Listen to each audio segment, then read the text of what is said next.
ஓகேவா? தேங்க்யூ. அதில் ஏதோ ஒரு ஸ்க்ரீனில் விண்டோவில் ஒன்று வந்திருக்குதுல்ல, யாராவது அட்மிட் பண்ணணும். அட்மிட் ஆமாம். அதுக்கு ஏதாவது ப்ளட் டெஸ்ட் போட்டு அப்படியா? இல்லைன்னா வந்து ஆரம்பிச்சலாமா? என் பேர் சுவாமிநாதன், பி சுவாமிநாதன் பேர். நான் வந்து இந்தியாவில் சென்னையில் இருக்கேன். நான் வந்து ஒரு 10-11 வருஷமாக டிஸ்கோர்ஸ் இதெல்லாம் கொடுக்கறது இப்போ பண்ணிகிட்ருக்கேன். ஒரு 10-11 வருஷம். அதுக்கு முன்னாடி ஒரு 25 இயர்ஸ் நான் வந்து ஜேர்னலிசமாக அதில் இருந்தேன், ஜேர்னலிஸ்டாக இருந்தேன். ஜேர்னலிசம் ஆனந்தவிடன் அப்படிங்கிற குரூப்பில் இருந்தேன். அதில் வந்து ஒரு சக்தி விடன் ஒரு ஸ்பிரிச்சுவல் மேகசின் ஒன்று, அதில் நான் ஃபஸ்ட்டு மேகசின் எடிட்டராக எனக்கு ஒரு இது கிடச்சிது. ஒரு 6 வருஷம் இருந்தேன். அப்புறம் வேலையில் இன்னொரு மேகசினுக்கு இன்னொரு இடத்துக்கு வந்துட்டேன். ஸோ நமக்கு என்னென்ன கிடைக்கணும், நாம் எப்படி இருக்கணும், நம்ம என்ன பொசிஷனில் இருக்கணும், நம்ம என்ன ஸ்கேலில் இருக்கணும் அப்படிங்கிறது நாம் ஆசைப்பட்டால் நடக்காது. அது வந்து பகவான் ஆசைப்படணும். நம்மளோட குருநாதர் தீர்மானிக்கணும் அதை. நான் வந்து படித்ததுன்னு பார்த்தா பிஎஸ்சி மேக்ஸ் படித்தேன். மேக்ஸ் படிச்சுட்டு இங்கே வந்தேன். எங்களுக்கு மேக்ஸு எம்எஸ்சி மேக்ஸ். நான் உங்களோட கொஞ்சம் கீழே இருக்கேன். ஆனால் நம்ம படித்ததுக்கு ஏற்ற வேலை கிடையாது. அது படிப்புங்கிறது சும்மா நம்ம பேருக்கு பின்னாடி பிஎஸ்சி எம்ஏ போடுறதுக்கான ஒரு இதுவே தவிர நம்ம என்ன வேலை பண்ண போகிறோம் அப்படிங்கிறதெல்லாம் பகவானோட தீர்மானம் ப்ளஸ் விதின்னு சொல்லுவோம். அது அப்பா அம்மாக்கெல்லாம் ஆசை நிறைய இருக்கும். பையன் டாக்டர் ஆகணும், பையன் இன்ஜினியர் ஆகணும், பையன் ஆர்கிடெக்ட் ஆகணும் அப்படின்னு சொல்லிவிட்டு பையன்கிட்டையோ பொண்ணுகிட்டையோ சொல்லுவாள். ஆனால் அப்பாவுக்கு என்னென்னா, தான் டாக்டர் ஆக முடியலையே, தான் ஆர்கிடெக்ட் ஆக முடியலையேங்கிறத என்ன பண்ணுவா, குழந்தைகள் மேலே திணிப்பாது. ஆக்சுவலாக அது வந்து ஒரு தப்பான ஃபோக்கஸ் அப்படிங்கிறது பற்றிலாம் கூட நிறைய விமர்சனங்கள்லாம் உண்டு. இப்போ வரும்போது கூட நானும் மோகனும் அதான் பேசியிருந்தோம். எதேச்சா ஒரு ஏதோ ஆரம்பித்தார். அந்த பையனோட விருப்பத்துக்கு நம்ம எதுவுமே விடணும். கடவுள் தீர்மானிப்பார் அவன் என்னவா வரணும், என்ன எப்படி அவன் ஃபைன் டியூன் பண்ணணுங்கிறத கடவுள் தீர்மானிப்பார். அப்படி தான் நம்ம லைஃப் அமையிறது. நம்ம ஆசைப்பட்டு நம்ம விருப்பப்பட்டு எதுவுமே லைஃப்பில் நடக்கவே நடக்காது. நம்ம ஒரு ஸ்டெப்பு வைக்கலாம், பட் அடுத்து இன்னொரு ஃபர்தர் ஸ்டெப்பு நம்மளை கூட்டிகிட்டு போகிறவர் அப்படிங்கிறவர் நம்மளோட குருநாதர் தான் முதல்ல முக்கியம். நமக்கு யார் யார் சொல்லுவோன்னா, மாதா பிதா குரு தெய்வம் அப்படின்னு 4 பேரை நம்மளோட முன்னோர்கள்லாம் சொல்லியிருக்கேன். இவெல்லாம் நீ டெய்லி கும்பிடணும் அப்படின்னு சொல்லியிருக்கேன். நமக்கு மாதாங்கிறது அம்மா. நமக்கெல்லாம் ஃபஸ்ட்டு தெய்வம் யாருன்னா நம்மளை பெற்றெடுத்த அம்மா தான் முதல் தெய்வம். அது உலகத்தில் கடவுளை மிஞ்சி குருமார்களை மிஞ்சின ஒரு தெய்வம் இருக்குது அப்படின்னா அது வந்து அம்மா மட்டும்தான் தெய்வம். அதாவது துவாரகையில் கிருஷ்ண பரமாத்மா ஒரு தடவை சொன்னார், யார் ஒருத்தன் அப்பா அம்மாவை சரியாக பராமரிக்கிறானோ காபந்து பண்ணுறானோ அவன் என்னை தேடி வர வேண்டாம், நான் அவன் இருக்கிற இடத்துக்கு வரேன் அப்படின்னு கிருஷ்ண பரமாத்மா சொல்லியிருக்கேன். அம்மா அப்பா தான் முதல் தெய்வம் நமக்கு. அதாவது நம்மளோட புராணத்தில் பார்த்தா, நம்மளோட இலக்கியத்தில் பார்த்தோம் அப்படின்னா இந்த சக்திக்கு தான் அதிக வேல்யூ கொடுத்துருக்கோம், நிறைய கொடுத்துருக்கோம். நம்ம பராசக்தி அப்படிம்போம், அம்பாளை பராசக்திம்போம். சக்தி இல்லையல் சிவம் இல்லைம்போம். அப்படின்னா மனைவி இல்லைன்னா கணவன் இல்லைன்னு அர்த்தம். அது ஸோ அந்த பெண்ணோட தேவைங்கிறது அந்த காலத்திலிருந்து எந்த அளவுக்கு முக்கியம்னு பல பேர் சொல்லியிருக்காங்க. சுவாமி விவேகானந்தர்கிட்ட ஒரு தடவை ஒருத்தன் கேட்குறான், எல்லாருமே பெண்ணுக்கு முக்கியத்துவம் கொடுக்குறாளே, எல்லாம் சக்தி சக்தின்னு சொல்கிறாளே, ஏன் ஆம்பளைக்கு அவ்வளோ முக்கியத்துவம் இல்லை அப்படிங்கிற ஒரு கேள்வி சுவாமி விவேகானந்தர்கிட்ட ஒருத்தன் கேட்டிருக்கான்.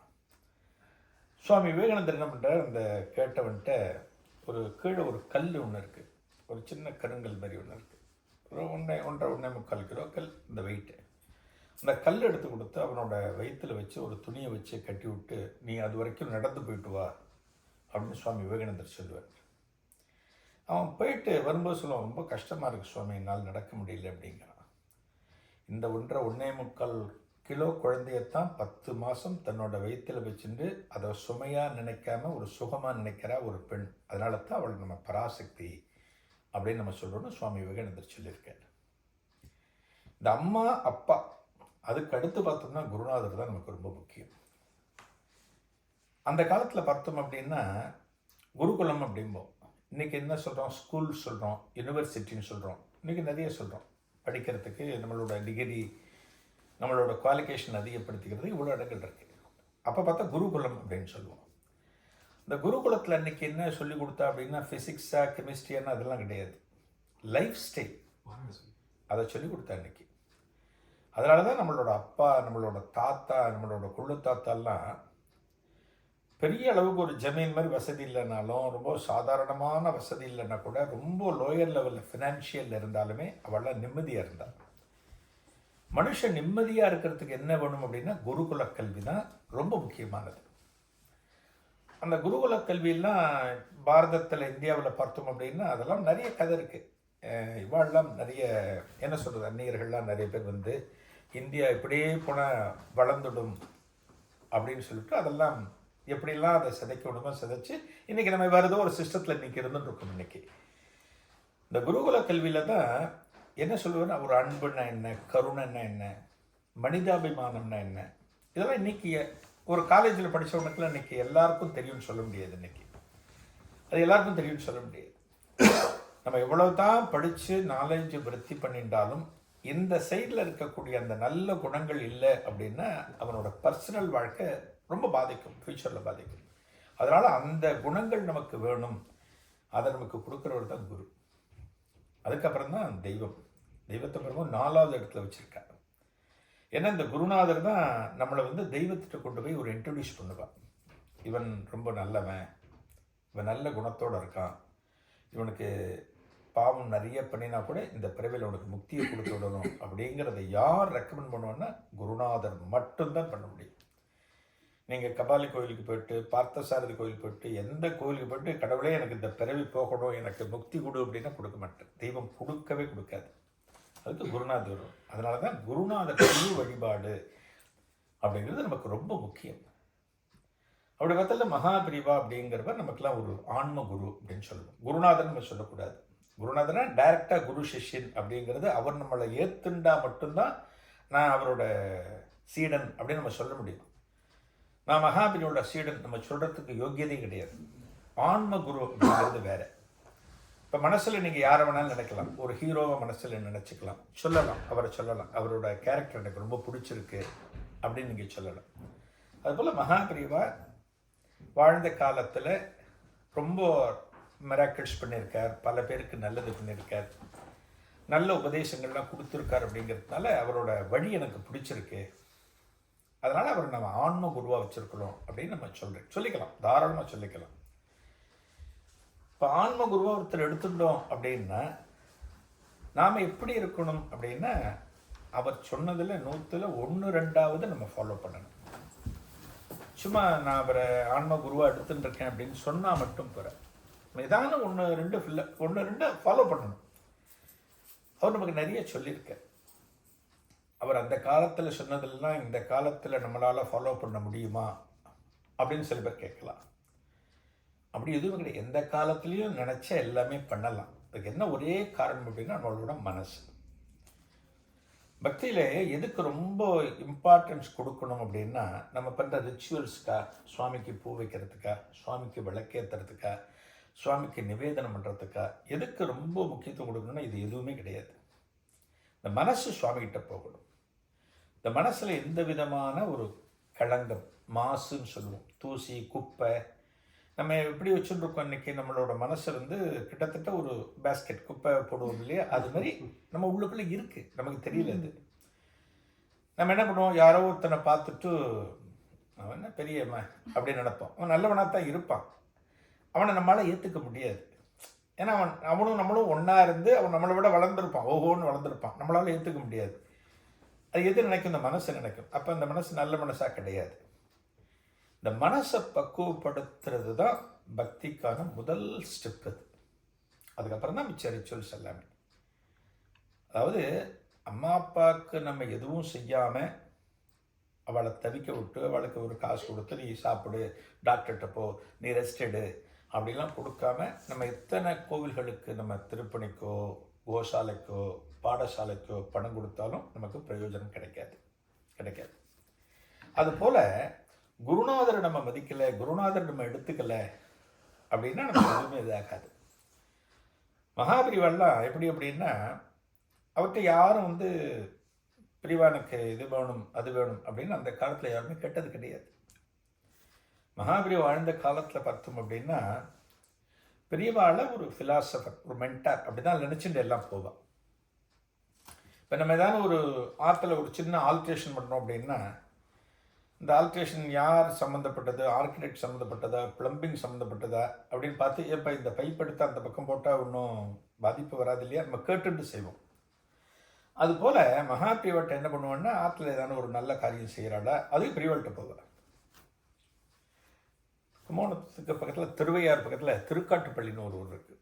திருக்காட்டுப்பள்ளின்னு அங்கே ஒரு ஃபேமிலி, அவள் மகாபிரிவா வர்ஷிப், மகாபிரிவா டிவோட்டியவா. அவள் என்ன பண்ணா, பெரிய அவாத்தில் ஒரு பொண்ணு, அந்த பொண்ணு பேர் ராதான்னு பேர். அந்த பொண்ணுக்கு ஒரு கல்யாண வயசு வந்துடுது. அந்த காலத்தில் பார்த்தோன்னா மகாபிரிவா அந்த காஞ்சி மடத்தோட ஒரு ரிச்சுவல்ஸில் வரா, அந்த காஞ்சி மடத்தை தான் குருவாக வச்சுருக்கா அப்படின்னா, ஆற்றுல எந்த ஒரு நல்ல காரியம் நடந்தாலுமே எதுவாக இருந்தாலுமே காஞ்சிபுரம் போயிட்டு பெரியவாளுக்கு நமஸ்காரம் பண்ணிவிட்டு, பெரியவா இப்படி பண்ணலான் இருக்கோம், உங்களோட இது அப்படின்பா. பெரியவா பண்ணிக்கோ அப்படின்னா அது பெரிய ஆசீர்வாதம் அது. அப்புறம் அந்த காரியத்தை நம்ம கட்டிட்டு விடல, எந்த சிக்கலும் எதுவுமே வராது. என்ன பண்ணுறா, அந்த பொண்ணுக்கு கல்யாணம் பண்ணணும் அப்படின்னு உடனே இந்த அப்பா அம்மா என்ன பண்ணுறா, பொண்ணை கூட்டிகிட்டு காஞ்சிபுரத்துக்கு வரா. பொண்ணுக்கு ஒரு 18, 19 வயசு ராதா. பெரியவாட்ட பெரியவாளுக்கு 3 பேர் நமஸ்காரம் பண்ணுறான். பெரியவா கேட்குற, என்னப்பா இங்கேருந்து வர, யார் நீ, என்ன அப்படிங்கிற சொல்கிறேன். தன்னை இன்ட்ரொடியூஸ் பண்ணிக்கிறேன். திருக்காட்டுப்பள்ளியில் இருக்க பெரியவா, என் பொண்ணு ராதான்னு பேர், அவளுக்கு கல்யாணம் பண்ணணும், அது அவங்களோட ஆசீர்வாதத்தோடு ஆரம்பிக்கலான் இருக்கேன் அப்படிங்கிறது. பெரியவா என்ன பண்ணுறேன், இந்த பொண்ணை பார்க்குறேன். பொண்ணை பார்த்துட்டு பெரியவா கேட்குறேன், என்னடிமா உனக்கு உங்கள் அப்பா அம்மா கல்யாணம் பண்ண போகிறாளா அப்படின்ற ஒரு வார்த்தையை பெரியவா கேட்குறேன்.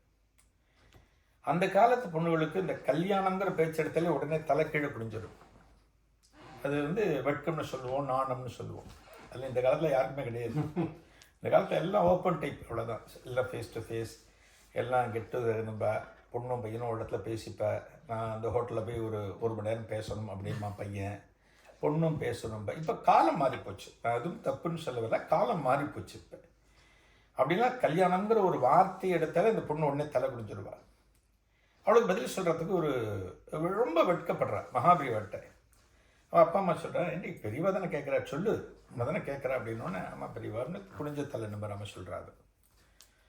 அப்போ மகாபிரிவா கேட்குறா, இப்போ என்ன மாதம் நடக்கிறது, தமிழ் மாதம் அப்படிங்கிற. இப்போ டக்குன்னு நம்மக்கிட்ட யாருன்னா தமிழ் மாதம் என்ன மாதம் கேட்டால் கொஞ்சம் யோசிப்போம். வேப்பம்பு பச்சடியெல்லாம் சாப்பிட்ருக்கோம், அதனால் சித்திரைன்னு ஞாபகம் வரும், அதனால் ஞாபகத்துக்கு வரும். இல்லைன்னா யோசிப்போம், சித்திரையா வைகாசியான்னு யோசிப்போம். கேட்டவுடனே அந்த பொண்ணு சொல்கிற, இப்போ கார்த்திகை மாதம் நடக்கிறது பெரியவா, முடிய போகிறது, இன்னும் 2 நாளில் மார்கழி வரப்போகிறது அப்படிங்கிற. சொன்ன உடனே மகாபிரிவா கேட்குறாரு அந்த பொண்ணுக்கிட்ட, நீ திருக்காட்டுப்பள்ளியில் இருக்கியே, அங்கே சிவன் கோவில் இருக்கா, பெருமாள் கோவில் இருக்கா அப்படிங்கிற. அந்த காலத்தில் பார்த்தோன்னா கிராமத்தில் 2 கோவிலும் உண்டு, சிவன் கோவிலும் உண்டு, பெருமாள் கோவிலும் உண்டு. எவ்வளோ சின்ன கிராமமாக இருந்தாலும் அதெல்லாம் ஒரு இதுக்காக வச்சுருக்கா, எல்லாமே இருக்குது பெரியவா, 2மே இருக்குது பெரியவா. மார்கழி மாதத்தில் என்ன ரொம்ப ஃபேமஸ் அப்படின்னு கேட்குறா பெரியவா. பெரியவா ஆண்டாள் ரொம்ப ஃபேமஸ், திருப்பாவை பாடுவா, பஜனை எல்லாம் பண்ணுவா அப்படின்னு. பெரியவா கேட்குறா, உனக்கு திருப்பாவை உனக்கு ஃபுல்லாக தெரியுமா, உனக்கு தெரியுமா, புக்கை பார்க்காம படிக்க தெரியுமா, திருப்பாவை பாட்டு 30 பாட்டும் தெரியுமா அப்படிங்கிற. தெரியும் பெரியவா, நான் ஸ்கூல்லெல்லாம் ஒப்பிச்சிருக்கேன், எனக்கு என்னென்ன தெரியும் அப்படிங்கிற. நீ என்ன பண்ண, மார்கழி மாதத்தில் விடிகாலத்தால் எந்திரிக்கிற வழக்கம் உனக்கு உண்டோ அப்படிங்கிற. இந்த பொண்ணுக்கிட்ட கான்வர்ஸ் பண்ணுறேன். இன்றைக்கி இது வந்துட்டு நம்மள்கிட்ட கேட்டோம் அப்படின்னா நம்ம கொஞ்சம் யோசிப்போம், இல்லை 7:30 8 ஆகும் அப்படிமா அப்படின்னு. நம்மளாம் அந்த மாதிரி பழகிட்டோம். அந்த பொண்ணை கேட்டோன்னே பெரியவா எந்திரிப்பேன் பெரியவா, காலங்காலத்தால் எந்திரிச்சு பழக்கம் இருக்குது அப்படின்னு. நீ காலங்காலத்தால் எழுந்து நீ ஸ்நானத்தை முடிச்சுட்டு வாசலை கோலம் போட்டு உங்கள் ஆற்று பூஜை ரூமில் விளக்கேற்றிட்டு காலங்காத்தால் ஒரு 4-5 மணிக்கு பெருமாள் கோவிலுக்கு போயிடு. இந்த பெருமாள் கோவிலுக்கு போயிட்டு நீ திருப்பாவை 30 பாட்டையும் பெருமாள் உட்காந்து நீ பாடு. அது முடிச்சுட்டு என்ன பண்ணுற, அடுத்து சிவன் கோவில் இருக்குன்னு சொன்னேன் இல்லையா, அந்த சிவன் கோவிலுக்கு போ. அங்கே போயிட்டு திருவம்பாவை 20 பாட்டு தெரியுமா, உனக்கு தெரியும் பெரியவா, இந்த பாட்டை அங்கே பாடு அப்படின்னு பிரசாதத்தை கொடுத்து அனுப்பிச்சிட்டேன். இந்த ராதாவோட அப்பா அம்மாவுக்கு என்ன மனசுக்குள்ள அப்படின்னா, என்னடா அது பொண்ணுக்கு கல்யாணத்துக்காக ஒரு ஆசீர்வாதம் வாங்கிறதுக்காக வந்து அவர் ஆசீர்வாதமே பண்ணலை, நன்னாகும் சேமமாகும் பையன் கிடப்பான், அதை பற்றி ஒன்றுமே சொல்லலை, திருப்பாவி படை திருவம்பாவி படைன்னு சொல்கிறாளேன்னு வெளியில் வரும்போது பேசிட்டு வரேன். ஆனால் சொல்கிறேன் தெளிவாக சொன்னால் எல்லாத்துக்கும் ஒரு காரணம் இருக்கும் அப்படிங்கிற. இவன் ஊருக்கு வந்துட்டா அடுத்து மார்கழி ஆரம்பித்தாச்சு. கரெக்டாக அந்த பொண்ணு காலங்காத்தால் எழுந்து பெருமாள் கோவிலுக்கு போகிறா, திருப்பாவி போகிறா, திருவம்பாவி பாடுறா. மார்கழி மாதம் 30 நாள் முடியறது. மார்கழி முடிஞ்ச உடனே வருது தை மாதம். இந்த தை மாதத்தன்னைக்கு மகர சங்கராந்திமோ சூரியன் வழிபாடு. அதாவது மகாபிரி ஒன்று சொல்லுவார், தெய்வம் இருக்கா இல்லையா அப்படின்னு நம்ம அத்தனை பேருக்கும் ஒரு சந்தேகம். சுவாமி உண்மையிலேயே இருக்காரா இல்லையா, நம்ம பார்க்கவே இல்லையே, படத்தில் தானே பார்த்துட்டு இருக்கோம். நம்ம எல்லாருக்குமே மனசுக்குள்ளே இருக்கும். இப்போ சுவாமினா நேரில் பார்த்தா இன்னைக்கான ஒரு நாள் அப்படியே முருகன் அப்படியே போனார், ஆஹா முருகன் போகிறார் நம்ம கிடத்துல போட்டுப்போம், நம்ம நினைப்போம். நம்ம மகாபெரி ஒன்று சொல்லுவார், சுவாமி இருக்கா இல்லையாங்கிற சந்தேகம் யாருக்கு வந்தாலுமே காலங்காத்தால் சூரிய பகவானை பாருங்க. சூரியன் பிரத்யக்ஷ தெய்வம்.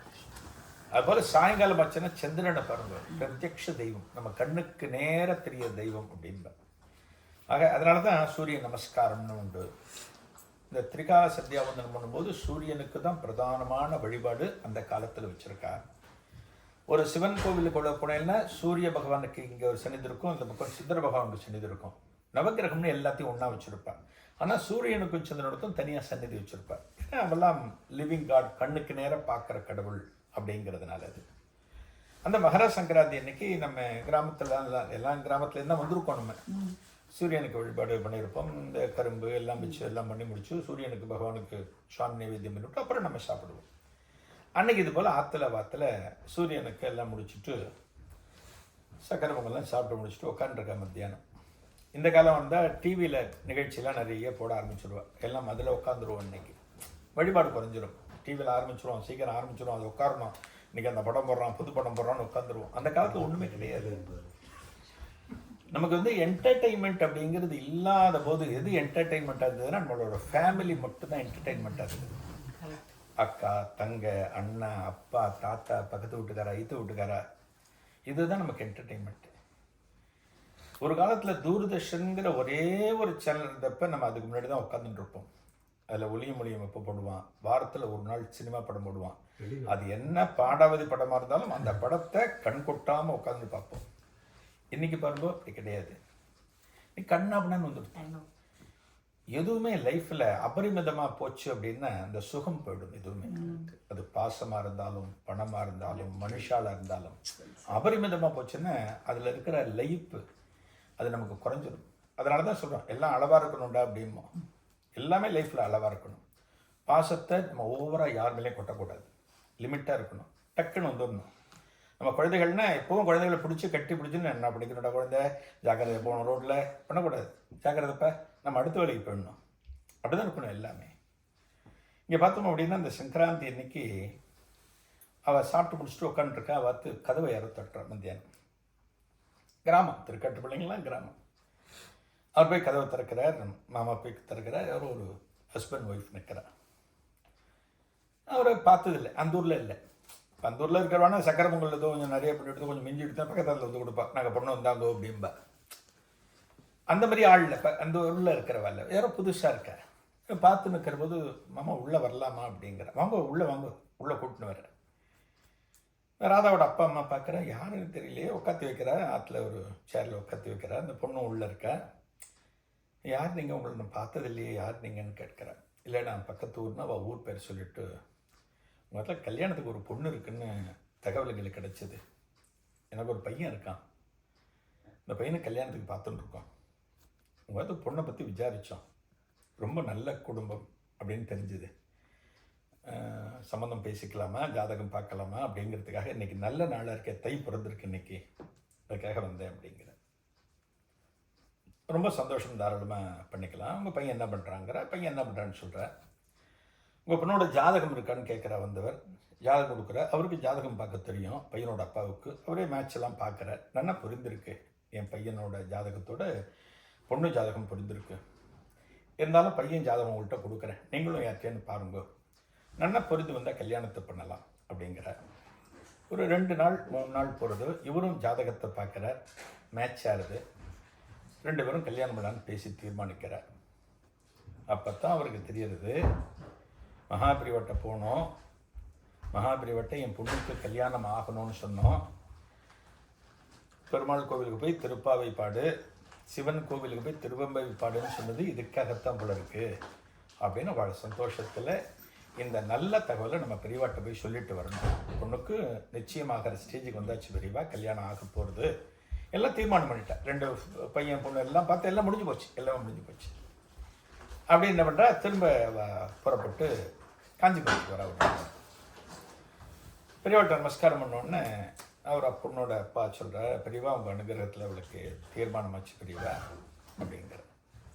உடனே அந்த பொண்ணை பார்த்து, ராதாவை பார்த்துட்டு மகாபிரிவா கேட்குற, என்னடியம்மா உனக்கு கல்யாணம் நிச்சயமாகிடுத்த அப்படின்னு பெரியவா கேட்குற. திரும்ப அந்த பொண்ணுக்கு அதே மாதிரி வெட்கம். சொல்லிடி, உன்னை தான் கேட்குறா, சொல்லு, கல்யாணம் நிச்சயமாச்சான்னு கேட்குறா, சொல்லு அப்படிங்கிற. நிச்சயமாச்சு பெரியவா அப்படிங்கிற. உனக்கு வர ஆத்துக்காரர் பேர் என்ன அப்படிங்கிற. மகாபிரிவா அந்த பொண்ணுகிட்ட கேட்குறா. இப்போ அந்த காலத்தில் பார்த்தீங்கன்னா புருஷன் பேர் யாருமே சொல்ல மாட்டார், பயம் இருந்தது பொண்டாட்டிகளுக்கு அந்த காலத்தில், யாரும் சொல்ல மாட்டார். ஒரு கிராமத்தில் போய் ஒரு போஸ்ட்மேன் கேட்பான், ஓமா தபால் வச்சுருப்பான், அதை கன்ஃபார்ம் பண்ணிக்கிறதுக்காக, ஏமா உங்கள் வீட்டுக்காரர் பேர் என்னம்மா, அம்மா நடராஜன் இருக்கும், சொல்ல மாட்டேன், காலை தூக்கி வச்சு நடராஜன் இருப்பாங்க. சொல்லுவான், அப்பா பேர் சொல்லலாம். ஆமாம் சொல்லிட்டாம்பா, பையன் இல்லைன்னா இந்த மாமியை நடராஜன் மாதிரி நிற்பா, புரிஞ்சுப்பாங்க. ஓ நடராஜனம்மா அப்படின்பா, ஆமாம்பா, அந்த பாலை விட்டுட்டு போவான் அந்த காலத்தில். அது நம்ம எதை லூஸ் பண்ணுறோம் அப்படின்னா நம்மளோட கல்ச்சரை நம்ம லூஸ் பண்ணுறோம். நமக்கு எல்லாமே வேணும் இந்த காலத்தில், ஏன்னா காலம் மாறிட்டே இருக்கு. நம்ம பழையது சாப்பிட்டது ஒரு காலம், பழையது சாப்பிட்டது ஒரு காலம், வச்சுருந்து சாப்பிட்டோம், அது ஹெல்த்துக்கு நல்லா இருந்தது, சுகர் கிடையாது, எந்த பிரச்சனையும் கிடையாது. நம்ம அப்பாவுக்கு தாத்தாவுக்கெல்லாம் சுகர் இருந்ததா, பிபி இருந்ததா, ஹாஸ்பிட்டல் போனாலாம் கிடையாது. சாதாரணமான ஃபுட்டை சாப்பிட்டு எல்லாமே நல்லா இருந்தா.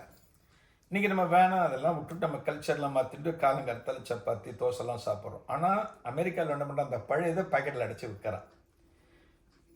அதெல்லாம் இருக்குது இன்றைக்கி. இந்த பழையது கல்ச்சரை இவன் புரிஞ்சுட்டு இந்த பழையது அமேசானில் விற்கிறான். அமேசானில் இன்றைக்கி தெரியலன்னா இந்த பழைய, அது ஒரு பேர் இருக்குது, அது பார்த்தீங்கன்னா பழைய சாதம் பேக் இருக்குது, அதெல்லாம் இன்னைக்கு விற்கிறான், இன்னைக்கு விற்கிறான் இருக்கு. நான் அதெல்லாம் பார்த்துட்டேன், எல்லாம் சாப்பிடல, வாங்கி சாப்பிடல, சாப்பிடக்கூடாது. அவன் என்ன பண்ணுறான்னு இப்படி தெரியும், நீராகாரம் வாட்டவர் ஏதோ இந்த மாதிரிலாம் இருக்கு இன்னைக்கு. ஸோ அப்படின்னா என்ன அர்த்தம், இதெல்லாம் நல்ல கல்ச்சர்னு இவன் புரிஞ்சு விட்டான், அமேசான்காரன் புரிஞ்சு விட்டான். அதெல்லாம் நம்ம எல்லாம் விட்டுட்டோம். மகாபிரிவா பாருங்க, அந்த பொண்ணுகிட்ட கேட்குற, உங்கள் ஆத்துக்காரர் பேர் என்ன அப்படிங்கிற. அவள் சொல்லாமல் நிற்கிற, இல்லை சொல்லிடி, பெரியவாதனை கேட்குற, மகாபிரிவாதனை கேட்குற, சொல்லு அப்படின்னு ஒன்று. அவன் தலையை குடிஞ்சிலே கண்ணன், எங்கள் ஆத்துக்கார பேர் கண்ணன் அப்படிங்கிற. சொன்னோன்னு மகாபிரிவா எடுத்து கேட்குற, அப்படின்னா உன்னோட மாமனார் பேர் பரமேஸ்வரனா அப்படிங்கிற. மகாபிரிவா கேட்குற. அவளுக்கு ஆச்சரியம், ஏன்னா கண்ணனோட அப்பா பேர் பரமேஸ்வரன். அவளுக்கு தாங்க முடியாமல், ஆமாம் பெரியவா எப்படி நீங்கள் பரமேஸ்வரன் நீங்கள் டக்குன்னு சொல்கிறீள் அப்படின்னு ஒன்று. மகாபிரிவா சொல்கிறா, நீ மார்கழி மாதத்தில் முதல்ல பெருமாள் கோவிலுக்கு போய் திருப்பாவை பாடினேன், அங்கே இருக்கிற பெருமாள் கண்ணனை உனக்கு ஆத்துக்காரராக வந்துட்டான். நீ அடுத்து சிவன் கோவிலுக்கு போன, திருவம்பாவை பாடினேன், அங்கே இருக்கிற பரமேஸ்வரன் உனக்கு மாமனார் வந்துட்டார் அப்படின்னு மகாபிரிவா சொல்கிறார். இது பாருங்கள், இதெல்லாம் இந்த காலத்தில் நடக்குமா? இந்த காலத்தில் நம்ம ஆத்து பொண்ணுக்கு கல்யாணம் பண்ணணும் அப்படின்னா சுவாமிகிட்ட ஜாதகத்தை வைக்கிறதுக்கு முன்னாடி மேட்ரிமோனி சென்டருக்கு தான் முதல்ல ஜாதகத்தை நம்ம பதிவு பண்ணுறோம். அப்படின்னா அந்த காலத்தில் என்ன பண்ணா, மகாபிரிவளத்தை நம்பி இருந்தா, பிரிவட்டை தான் போனான், எதாக இருந்தாலும் அங்கே தான் போகிறான். இன்றைக்கி நம்ம என்ன பண்ணுறோம், சரி அவர்கிட்ட அப்புறம் போகும்போது சொல்லிக்கலாம். நம்ம முதல்ல மேட்ரிமோனி சென்டரில் ஆன் பண்ணி எந்தெந்த மேட்ரிமோனியில் நம்ம பொண்ணோட ஜாதகத்தை போடலாம், பையனோட ஜாதகத்தில் போடலாம் அப்படின்னு நம்ம நினச்சிட்டு இருக்கோம். இப்போ நம்மளோட அப்பா அம்மா நமக்கு முன்னோர்கள் காலத்தில் ஒரு சின்ன உடம்பு வந்தது அப்படின்னா அவள்லாம் யாரும் டாக்டர்கிட்ட போனாலான்னா டாக்டர்கிட்ட யாருமே பெரும்பாலும் போனது ஹாஸ்பிட்டலே இருக்காது. நான் என்னோட சொந்த ஊர் திருப்பரமயம் கும்போணம் பக்கத்தில் படிக்கும்போது எனக்கு எங்கள் ஊரில் வந்து எல்லாமே உண்டு. டாக்டர் கிடையாது, டாக்டரே கிடையாது. வாரத்தில் ஒரு நாள் ஒரு கம்பவுண்டர் வருவார், கும்போணத்துலேருந்து சைக்கிளில் வருவார், ஒரு கம்பவுண்டர். டாக்டர் கிடையாது அவரும். ராமச்சந்திர ராவுன்னு பேர். நல்ல வேஷ்டி அயன் பண்ண வேஷ்டிக்கிட்டு இருப்பார், அயன் பண்ண சட்டை போட்டுருப்பார். இது வரைக்கும் இருக்கும், காமராஜர் சட்டை மாதிரி இது வரைக்கும் கை வந்திருக்கும். அவர் சைக்கிளில் வருவார், பெல் அடிச்சுட்டே வருவார். அந்த பெல் சத்தம் கேட்டாலே ராமச்சந்திர ராவுன்னு எல்லாருக்கும் புரியும். ஆற்றுல இருக்கிற வாழ்க்கலாம். திடீர்னு ஒரு மாமி ஓடி வருவா, ராவ் ராவ் ராவ் அப்படின்பா. அவர் நிற்பார். என்ன மாமிம்மா? லேசாக என் பொண்ணு ஏதோ தலை சுத்தல்னு சொன்னா அப்படின்பா. சைக்கிளை திருப்பிட்டு வந்து ஏதோ 2 மாத்திரை எடுத்து கொடுத்து இதை போட சொல்லுங்க அப்படின்பா. ஏதாவது சாப்பிட்றல மோர் தரவா அப்படின்பா. மோர் கொடுப்பா. அதான் ஃபீஸு, அதான் ஃபீஸ். அது நம்ம எதையும் எதிர்பார்க்காம நம்ம பண்ணுறோம் அப்படின்னா அதுக்கான பலன் அப்படிங்கிறது வேறு, அதுக்கான பலன்கிறது வேறு. நம்ம இன்னது தான் அப்படின்னு நம்ம ஃபிக்ஸ் பண்ணிட்டு லௌகீகத்துக்கு மட்டும் நம்ம இம்பார்ட்டன்ஸ் கொடுத்தோம் அப்படின்னா அது இந்த சாத்வீகம் அதெல்லாம் நமக்கு அடிபட்டு போடும். அதெல்லாம் பாருங்க, மகாபெரிவா சொன்ன ஒரே காரணத்தினால அதை கண்மூடித்தனமாக நம்பி அந்த பொண்ணு பெருமாள் கோவிலுக்கு போனால், சிவன் கோவிலுக்கு போனால், ரெண்டையும் சொன்னால் தானாக பெரியவா அனுகிரகத்தில் அமைஞ்சது. இதுக்கு பேர் என்னென்னா நம்பிக்கைன்னு சொல்லுவோம், ஃபெய்த்துன்னு சொல்லுவோம். இப்போ நம்ம ஒரு கோவிலுக்கு போகிறோம், ஒரு மகானை கும்பிடுறோம், காளிகாம்பல் கோவில் பொருள், இந்த கோவில் இப்போ லக்ஷ்மி கோவில் பொருள்னா மனசில் நம்பிக்கை இருக்கணும். நம்மளோட கஷ்டத்தை இந்த காளிகாம்பல்கிட்ட சொன்னால் அவள் எடுத்துடுவா அப்படிங்கிற ஃபெய்த் இருக்கணும். நம்ம போகும்போதே ஒருவேளை காளிகாம்பாள் கேட்பாளா செய்வாளா அப்படிங்கிற ஒரு இதோடு நம்ம போனோம் அப்படின்னா இது கிடைக்காது. இது வேறு எதுக்குமே இது தேவையில்லை. பக்திக்கு மட்டும் என்ன வேணும்னா நம்பிக்கை வேணும். இப்போ ஸ்கூல்லலாம் நம்ம எக்ஸாம் எழுதுகிறோம், படிக்கிறோம். இப்போ நான்லாம் படிக்கும்போது, நீங்கள்லாம் படிக்கும்போது 35 மார்க் எடுத்த பாஸ். 8ஆம் கிளாஸ் 100க்கு 35 வந்தாலே பாஸ். நம்ம இந்த ஆன்சர் ஷீட் கொடுக்கும்போது பார்ப்போம் 35க்கு மேலே இருக்கான்னு தான் பார்ப்போம். ஏன்னா நம்ம 90 வரமாட்டோம்னு தெரியும் அப்போவே. நமக்கு 35 தாண்டி இருக்கான்னு பார்ப்போம். நம்ம 37 அப்பா பாஸ் அப்படிம்போம். 35க்கு மேலே எடுத்தாலே பாஸ். ஆனால் பக்தியில் மட்டுமே நீங்கள் 100க்கு 100 எடுத்தால் தான் பாஸ். நீங்கள் 99.99 பக்தி எனக்கு இருக்குது அப்படின்னா எங்கே அந்த 0.001 சுவாமி கேட்பேன். 100% தான் ஃபெய்த்துன்னு பேர். அதுக்கு நம்ம இருக்கணும். இப்போ மகாபெரிவா காலத்தில் எப்படின்னா என்ன வியாதி இருந்தாலும், என்ன உடம்பில் ஒரு அசௌகரியம் இருந்தாலும், எதுவாக இருந்தாலும் பெரியவாட்ட தான் போவேன். அந்த காலத்தில் ஒரு வயசான ஆசாமி காஞ்சிபுரத்தில் இருக்கக்கூடியவர் ஒருத்தர், ஒரு 80 வயசுக்கு மேலே. அவர் ஒரு நாள் வந்து மடத்துக்கு மேலே ரிக்ஷாவில் வந்து வாசலில் இறங்குறார். மகாபெரிவா காலத்தில் ஒரு சௌகரியம் என்ன அப்படின்னா, காஞ்சிபுரத்தில் இருக்கிறவா மகாபெரிவாவை பார்க்க வரான்னா அவளுக்கு ஒரு ப்ரையாரிட்டி உண்டு. லோக்கலில் இருக்கிறவாங்களுக்கு ஒரு ப்ரையாரிட்டி உண்டு. ஒரு மெட்ராஸ்லேருந்து ஒருத்தர் வேற ஷோன்ஸ் வராருன்னா பெரியவாட்ட சொன்னோன்னே இருக்க சொல்லு அப்படின்ப. வெயிட் பண்ணும் 1 மணி நேரமா 2 மணி நேரமா. பெரியவா எல்லாம் முடிச்சுட்டு எப்போ கூப்பிட்றாரோ அப்போ தான் போகணும். பட் காஞ்சிபுரத்தில் இருக்கிறவான்னா பெரியவா ஒரு இம்பார்ட்டன்ஸ் கொடுத்துரு. அவன் நேரம் வந்து என்ன பார்க்க சொல்கிறேன் ஒன்றும் இல்லை அப்படின்ப. அதுபோல் இந்த பெரியவர் வந்து வாசலில் வந்தோடனே மடத்தில் வாசலில் இருக்கிற ஒருத்தன் ரொம்ப வயசாகிடுத்தவருக்கு இந்த ரிக்ஷாலேருந்து இறங்குறதுக்கு கஷ்டப்படுறார். இவன் போய் என்ன பண்ணுறான், மெல்ல அவர் கை பிடிச்சிட்டு வாசலில் உட்காந்து வைக்கிறான் மடத்தோடு. என்ன வேணும் பெரியவர்? சாமி இருக்காரா அப்படிங்க. இல்லை இருக்கார், நான் பார்க்குறதுக்காக வந்திருக்கேன் அப்படிங்கிறான். அவன் சொல்கிறான், இவன் கொஞ்சம் உட்காருவோம், நான் கேட்டுன்னு வந்துடுறேன். பெரியவளுக்கு இப்போ உடம்பு சரியில்லை, பெரியவளுக்கு இப்போ காய்ச்சல். அதனால் நம்மகிட்ட பெரியவன் வந்து யார் வந்தாலும் கூப்பிட்டு வராதரா, உடம்பு சரியில்லை, காய்ச்சலில் இருக்கேன், யாரையும் கூப்பிட்டு வரேன்னு சிஷாட்டெலாம் சொல்லியிருக்கேன். இவர் உள்ளூர்கார். பெரியவாதான் சொல்லியிருக்காள், காஞ்சிபுரத்தில் யார் இருந்தாலும் நான் உடனே கூட்டணும்னு சொல்லியிருக்காளே, கொஞ்சம் ரூபா நான் கேட்டுன்னு வந்துடும்ட்டு பெரியவர்கிட்ட போய் கேட்கலாம். அவர் படுத்துன்னு இருக்கார், ஒரு மர பெஞ்சில் படுத்துன்னு இருக்கார். பெரியவா அது போல் இந்த தெருவிலேருந்து வந்திருக்கார் வயசான ஒருத்தர், அவனை பார்க்கணுமா பெரியவா, அனுப்பிச்சுட்டோமா என்ன வர சொல்லு அப்படிங்கிற. வர சொல்லு. இவன் போய் அவரை கைத்தாங்களாக பிடிச்சிட்டு போகிறான். நடக்கிறது கொஞ்சம் கஷ்டப்படுற ஒரு 80 வயசுக்கு மேலே. கூட்டின்னு போனோன்னு பெரியவா அப்படியே படுத்துன்னு இருக்கார், பெஞ்சிலே படுத்துன்னு இருக்கார். ஏத்தாப்புல ஒரு சேர் இருக்குது, மரச்சேர் இருக்குது. அவரை பார்த்துட்டு அதில் உட்காருங்க அப்படிங்கிற பெரியவர். ரொம்ப கஷ்டப்பட்டு சொல்கிறார், அவருக்கும் உடம்பு முடியல பெரியவாளுக்கும். அதில் உட்காருங்க அப்படிங்கிற. இல்லை சாமி நான் கீழே உட்காடுறேன் அப்படின்ட்டு ரொம்ப கஷ்டப்பட்டு பெரியவாளுக்கு ஒரு நமஸ்காரத்தை பண்ணிவிட்டு கீழே உட்கார்றாரு அவர். பெரியவார்கிட்ட என்ன விசேஷம், என்ன விஷயம் பெரியவார்கிட்ட கேட்குற, படுத்துட்டே கேட்குற.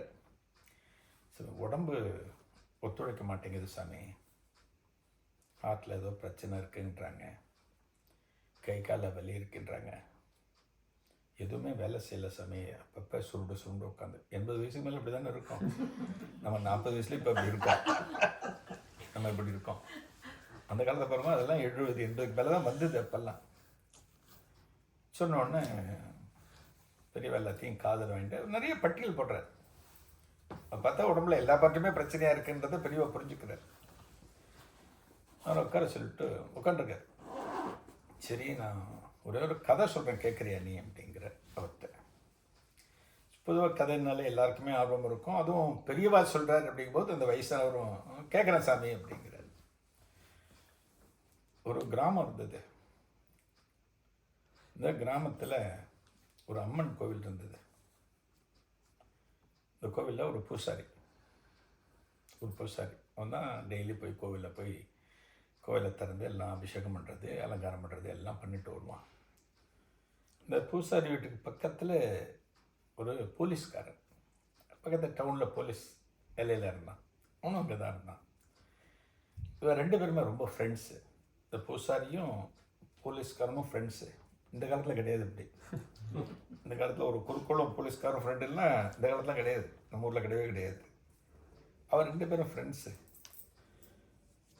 எதாக இருந்தாலும் இந்த பூசாரி போலீஸ்கார்ட்ட கேட்பான், இப்படி செய்யலாமாப்பான்னு கேட்பான். அவன் எதாக இருந்தாலும் இவர்கிட்ட கேட்பான். இந்த பூசாரிக்கு என்ன ஒரு அருள் அப்படின்னா, அந்த ஊரில் ஏதான ஒன்று காணா போச்சு, என் வீட்டு கொல்லையில் கட்ட அந்த பசுமாடு எங்கே போச்சுன்னு தெரியல அப்படின்னா எல்லாம் அந்த பூசாரிகிட்ட வருவாங்க. பூசாரிகிட்ட சொல்லுவாங்க, ஏன் எங்கள் வீட்டு கொல்லையில் கட்ட அந்த பசுமாடு காணோம், அது எங்கே இருக்குது நீங்கள் சொல்லுங்கம்மா. அவன் கோடாங்கின்னு சொல்லுவான், ஒடுக்க மாதிரி இருக்கும், அதை அடிச்சுட்டு குறி பார்த்து சொல்லுவான். அவன் நீ இங்கேருந்து நேராக வடக்கப்போ, அங்கேருந்து கிழக்கப்போ, ஒரு சின்ன ஓடை இருக்கும், அந்த ஓடையை தாண்டிப்போ ஒரு ஆலமரம் இருக்கும், அந்த ஆலமரத்துக்கு கீழே உன் பசுமாடு இருக்கும்னு சொல்லுவான். இவன் கரெக்டாக போனான்னா அந்த இடத்துல பசுமாடு இருக்கும். அப்படி ஒரு அம்பாள் அருள் அந்த பூசாரிக்கு இருந்தது. மகாபிரேவர் சொல்கிற அந்த கதையை. அவனுக்கு எல்லாமே இருந்தது. ஒரு மார்கழி மாத டைம் வந்தது. ஒரு மார்கழி மாதம்னா கோவிலில் சீக்கிரம் போகணும். ஒரு 4 மணிக்கு போய் எல்லாம் சுத்தம் பண்ணி அபிஷேகம் பண்ணி எல்லாம் 5:30 முடிச்சாகணும். எல்லாம் பிரம்ம முகூர்த்தத்தில் இந்த மார்கழி மாதம் 30 நாளுமே பண்ணுவாது. இந்த காலங்காலத்தில் ஏன் எந்திரிக்கிறத பற்றி சொல்கிறான்னா, அந்த பிரம்ம முகூர்த்தம்னு சொல்லுவாங்க. அந்த டயத்தை ஒரு 4லேருந்து 6 வரைக்கும் இருக்கிற டைம்ங்கிறது பிரம்ம முகூர்த்தம்னு சொல்லுவாங்க. நீங்கள் காலங்காலத்தால் எழுந்து நம்ம எந்த ஒரு காரியம் பண்ணினாலுமே, படித்தாலுமே, சமைச்சாலுமே, வீட்டை க்ளீன் பண்ணினாலுமே, எது பண்ணினாலுமே அது ரொம்ப பரிபூர்ணமாக இருக்கும். ஒரு ஃபுல்ஃபில்மெண்ட் நமக்கு கிடைக்கும். அது இப்போ படிக்கிற குழந்தைகள்லாம் பார்த்தா தெரியும். அந்த காலத்தில் பார்த்தீங்கன்னா காலங்காலத்தால் அம்மா எழுப்பி விட்ருவா. ஏன்னா அந்த டயத்தில் படித்தே அப்படின்னா நீ 1 மணி நேரத்தில் புரிஞ்சுக்கிற விஷயத்தை 1/2 மணி நேரத்தில் படித்தாலே போகிறோம், நம்ம கிராஸ் பண்ணிக்க முடியும். அது அதான் பிரம்ம முகூர்த்தம்னு சொல்லுவேன். இப்போ அந்த கல்ச்சரும் போயிடுத்து. நமக்கு காலங்காலத்தால் எழுந்திரிக்கிற கல்ச்சரும் போயிடுத்து. பிரம்ம முகூர்த்தமாக 4 மணிக்கு தான் தூங்கவே போகிறேன். 4 மணி தான் தூங்கவே போகிறேன். தப்பி தவிர நம்ம ஊரில் தீபாவளி அன்றைக்கி மட்டும் எந்திரிப்பார்ல, அன்றைக்கி என்ன சீக்கிரம் குளிச்சா விடுங்கிறதுக்காக பண்ணுவாது. இதான் சின்ன பத்தில நம்மகிட்ட இருக்கிற நல்ல விஷயம் ஒன்றொன்றத்தையும் நம்ம லூஸ் பண்ணிகிட்டே வரோம், நம்மகிட்ட போயிட்டே இருக்குது. அதனால தான் எல்லாம் வந்த பிறகு அப்புறம் குத்துதே குடையுதேன்னா என்ன பண்ண முடியும்? அதை விட்டதும் நம்ம தான், அவஸ்தப்படுறதும் நம்ம தான். இன்றைக்கி அந்த மார்கழி மாதத்தில் என்ன பண்ணுறான், 4 மணிக்கு எழுந்து கோவிலுக்கு போய் அபிஷேகம் பண்ணுறதுக்காக ஒரு நாள் போகிறான். இந்த பூசாரி போகிறான். கோவில் கதவுலாம் திறந்துட்டு உள்ளே போய் அம்பாளுக்கெல்லாம் வெள்ளி பாத்திரங்கள், தங்கத்தில் சில பாத்திரங்கள்லாம் வச்சுருக்கான், அபிஷேகத்துக்கு அலங்காரத்துக்கெல்லாம் வச்சுருக்கான். அதை எடுக்கலான்னு இந்த பீரோவை திறக்கிறது போகிறான். அந்த பீரோ உடஞ்சிருக்கு. என்னடா அதுன்னு சொல்லிட்டு பீரோ கதவை இழுத்து பார்த்தா உள்ளே ஒன்றுமே இல்லை. எல்லாம் யாரோ ராத்திரி வந்து திருடன் எடுத்துன்னு போயிட்டான். என்னடா அது நம்ம கோயில் இப்படி ஆகிடுத்தே, அம்பாளுக்கு இவ்வளோ சாம வச்சுருக்கோமே, அப்படின்னு பதறி போய் அவனுக்கு என்ன பண்ணுறதுன்னு தெரியல பூசாரிக்கு. உடனே என்ன பண்ணுறான், கோயில் விட்டு வெளியில் இறங்கி நடந்து வரான். நம்ம வீட்டு பக்கத்தில் ஒரு போலீஸ்காரன் இருக்கானே, இந்த போலீஸ்காரன்ட்ட சொன்னோம் அப்படின்னா அவன் ஆளை பிடிச்சிருவான், திருடனை பிடிச்சிருவான், நம்ம எல்லாத்தையும் ரெக்கவர் பண்ணிடலாம் அப்படின்னு நினச்சி விறுவிறுன்னு இறங்கி வரான். இந்த விடிகாத்தால் ஒரு 4:30 மணிக்கு இறங்கி வரான். தெருவில் வரும்போது பார்த்தா எய்த்தாவிலே இந்த போலீஸ்காரன் வந்துட்டுருக்கான். இந்த 4:30 மணிக்கு எய்த்தாவில் நடந்து வந்துட்டுருக்கான். என்னடா அது கும்பிட போன தெய்வம் குறுக்க வந்த மாதிரி இவனே வந்துட்டுருக்கான்னு இந்த பூசாரி போலீஸ்காரர்கிட்ட போயிட்டு, இப்போ உன்னை தான் தேடி வரேன், உன்னை தான் தேடி வந்துட்டுருக்கேன் காலங்கரத்தில், நீ எதுக்கு இப்போ வர இந்த டயத்தில் அப்படின்னு கேட்குறான். நானும் உன்னை தேடி தான் வந்துட்டுருக்கேன் அப்படின்னு போலீஸ்காரர் சொல்கிறான். சரி என்ன விஷயம்னு கேட்குறான். உடனே போலீஸ்காரன் பூசாரிட்டுக்கு, நீ சொல்லு, நீ தானே முதல்ல வந்த, என்ன விஷயமா நீ என்ன காலங்காத்தால் வர கோவிலில் அபிஷேகம் பண்ணாமல் அப்படின்னு கேட்குறான். நான் கோவிலில் இவ்வளோ சாமான்லாம் வச்சுருந்தேன், எல்லாமே திருடு போயிடுத்து, ராத்திரி வந்தவன் யாரோ எடுத்துன்னு போயிட்டான், அது நீ தான் திருடனை கண்டுபிடிச்சி எல்லாம் வாங்கி தரணும் அப்படின்னு சொல்லிவிட்டு, நீ எதுக்காக காலங்காத்தால் என்ன தேடி வர அப்படின்னு போலீஸ்காரன்ட்ட பூசாரி கேட்குறான். அவன் சொல்கிறான், ராத்திரி நான் நைட் டியூட்டி பார்த்தேன், எனக்கு டியூட்டி முடிச்சுட்டு வரதுக்கு ரொம்ப லேட்டாச்சு, ஒரு 1:30-2 மணிக்கு தான் வீட்டுக்கு வந்தேன். வீட்டு வாசலில் சைக்கிளை நிறுத்திட்டு, அப்போல்லாம் போலீஸ்காரெல்லாம் சைக்கிள் தான் யூஸ் பண்ணுவாங்க, நான் சைக்கிளை நிறுத்திட்டு 1:30-2 மணிக்கு எனக்கு பூட்டணுங்கிறது மறந்து போச்சு சைக்கிளை. இந்த டயத்தில் தூக்க கலக்கத்தில் நான் பூட்டை விட்டுவிட்டேன், வீட்டுக்குள்ளே வந்து படுத்துட்டேன். இதேச்சே காத்தால் ஒரு 4 மணிக்கு எழுந்திரிக்கப்போ சைக்கிள் பூட்டவே இல்லையே நேற்றுக்கு அப்படின்னு ஞாபகம் வந்து வீட்டுக்கு வெளியே வந்து பார்த்தா சைக்கிளை காணும். நீ சொல்கிறத பார்த்தா இந்த திருடனவன் ஒரு மூட்டையில் வச்சு என் சைக்கிளை வச்சு கொண்டு போயிருக்கான் போல இருக்கு, என் சைக்கிளை நீ கண்டுபிடிச்சி கொடுக்கணுங்கிறதுக்காக நான் உன்னை தேடி வந்துட்டுருக்கேன் அப்படின்னு சொல்கிறானா போலீஸ்காரன் பூசாரிக்கிட்ட. இந்த கதையை மகாபிரிவா சொல்லிட்டு அந்த வயசானவர் பார்த்து சொல்கிறானா, இப்போ நம்ம 2 பேரும் உட்காந்துருக்கோமே எப்படி இருக்கோன்னா, அந்த போலீஸ்காரனும் பூசாரியும் சொல்லி வச்சுக்கிட்டு எப்படி ஒரு மென்டாலிட்டி அவளுக்கு இருந்தோ நம்ம 2 பேருக்கும் இருக்குது.